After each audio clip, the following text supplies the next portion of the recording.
Hello students, technical study সেন্টারে সবাইকে স্বাগত। অনেকেই আরআরবি এলপি পরীক্ষায় বসতে চলেছ। আরআরবি এলপিতে সেকেন্ড সিপিটি পার্ট বি, যেখানে তোমাদের বেসিক সায়েন্স অ্যান্ড ইঞ্জিনিয়ারিং ড্রয়িংয়ের একটা চ্যাপ্টার আছে, সেই চ্যাপ্টার থেকে আজকে আমরা একটা ইনফরমেশান দিচ্ছি। অনেকেই জানো যে বেসিক সায়েন্স ইঞ্জিনিয়ারিং ড্রয়িংয়ের পার্টটা আবার অনেকের কাছে অজানা।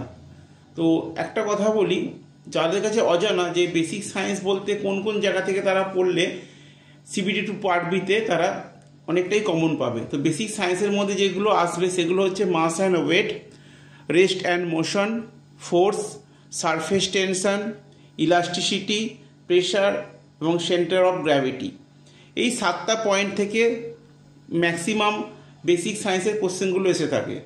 তাই স্টুডেন্ট যারা এলপিতে সেকেন্ড সিপিটি পার্ট বিতে বসতে চলেছো এবং যারা পুরোপুরি ইঞ্জিনিয়ারিং ড্রয়িং এবং বেসিক সায়েন্স থেকে নাম্বার তুলতে চাইছো, তারা অবশ্যই এই পয়েন্টগুলোকে ফলো আপ করে চলো।